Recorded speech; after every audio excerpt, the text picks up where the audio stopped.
بسم اللہ الرحمن الرحیم۔ السلام علیکم ورحمۃ اللہ وبرکاتہ۔ اسرائیل اور حماس کے درمیان جاری تنازع کے دوران جس میں 1400 اسرائیلی ہلاک اور 8,500 فلسطینی شہید ہو چکے ہیں۔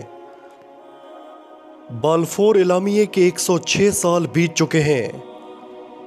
یہ ایک ایسی دستاویز تھی جس نے اسرائیل کو جنم دیا اور مشرق وسطیٰ کی تاریخ کو ہمیشہ کے لیے بدل دیا۔ 2 نومبر 1917 کو پہلی عالمی جنگ کے دوران لکھی جانے والی اس تحریر میں پہلی بار برطانوی حکومت نے فلسطین میں یہودیوں کے لیے ایک ریاست کے قائم کی حمایت کی تھی۔ یہ وہ وقت تھا جب سلطنت عثمانیہ کو شکست دینے کے بعد فلسطین پر برطانیہ کنٹرول حاصل کر چکا تھا۔ عرب اس دستاویز کو برطانوی دغا سمجھتے ہیں کیونکہ سلطنت عثمانیہ کو شکست دینے میں انہوں نے برطانیہ کا ساتھ دیا تھا۔ بالفور اعلامیے کے بعد تقریباً 1 لاکھ یہودی فلسطین پہنچے تھے۔ یہ اعلامیہ اس وقت کے برطانوی سیکرٹری خارجہ آرتھر بالفور نے بیرن لیونل والٹر روتھس چائلڈ کو بھجوایا تھا، جو برطانیہ میں یہودی کمیونٹی کے ایک رہنما تھے۔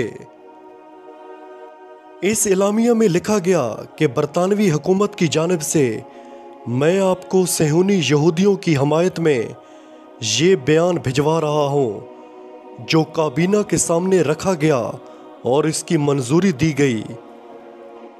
برطانوی حکومت فلسطین میں یہودیوں کے لیے ایک ریاست کے قائم کو مثبت نظر سے دیکھتی ہے اور اس مقصد کے حصول کے لیے اپنی پوری کوشش کرے گی۔ تاہم یہ واضح رہے کہ فلسطین کی موجودہ آبادی کے سول اور مذہبی حقوق کے خلاف کوئی اقدام نہیں ہوگا اور نہ ہی کسی اور ملک میں یہودیوں کے حقوق اور سیاسی سٹیٹس متاثر ہوگا۔ میں آپ کا شکر گزار ہوں گا اگر آپ اس اعلامیے کو صہیونی فیڈریشن کے علم میں لائیں۔ Arthur James Balfour. Arthur Balfour کا خیال تھا کہ برطانوی حکومت کو صہیونی ایجنڈا کی مکمل حمایت کرنی چاہیے۔ یہ ایک سیاسی تحریک تھی جس نے 19ویں صدی کے اختتام پر یورپ میں زور پکڑ لیا تھا اور فلسطین میں ایک یہودی ریاست کے قیام کا مطالبہ کر رہی تھی۔ بالفور کو اس بات کا سہرا دیا جاتا ہے کہ انہوں نے برطانوی کابینہ کو اعلامیے کی حمایت پر راضی کیا۔ چند لوگوں کا خیال ہے کہ بالفور نے یہودیوں کی حمایت سیاسی فوائد کے لیے کی تھی۔ بہت سے لوگ سوال کرتے ہیں کہ یہ اعلامیہ روتھس چائلڈ کے نام کیوں لکھا گیا، جبکہ اس زمانے میں برطانوی یہودی کمیونٹی کے بورڈ آف ڈپٹیز کے صدر سٹوارٹ سیموئل تھے، جو ملک میں سرکاری طور پر یہودی کمیونٹی کے نمائندہ تنظیم تھے۔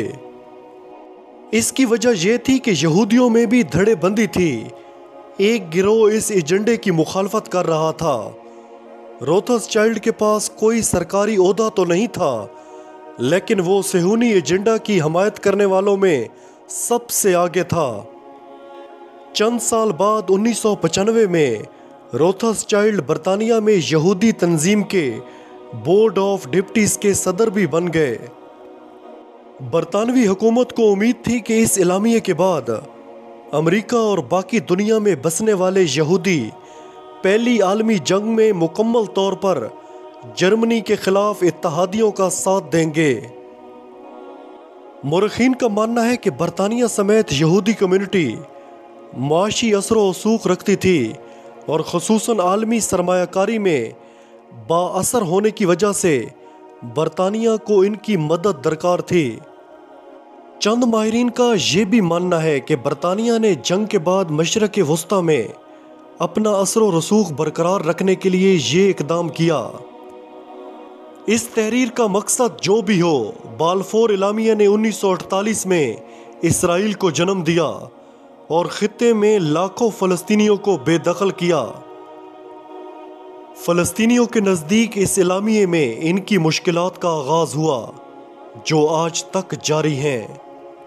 فلسطینیوں کے مطابق اس دستاویز میں ان کا نام تک نہیں لیا گیا اور انہیں فلسطین کی غیر یہودی آبادی کے نام سے پکارا گیا۔ پہلی عالمی جنگ میں سلطنت عثمانیہ کی شکست کے بعد اتحادیوں نے بالفور اعلامیے کی حمایت کی اور فلسطین باقاعدہ طور پر برطانیہ کے زیر اثر آ گیا۔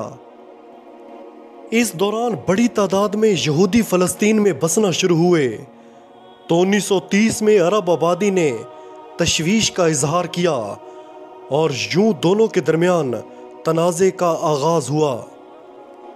اس تنازع کو مزید کم کرنے کے لیے برطانیہ نے یہودیوں کی آمد پر چند پابندیاں لگانے کا فیصلہ کیا، لیکن عالمی جنگ کے بعد یہودی ریاست کے قیام کا دباؤ مزید بڑھا جب ہولوکاسٹ کی بربریت سامنے آئی۔ 14 مئی 1948 کو فلسطین میں برطانوی مینڈیٹ کا اختتام ہوا اور برطانیہ نے اس خطے کو خیرباد کہا تو اس دن اسرائیل نے آزادی کا اعلان کر دیا۔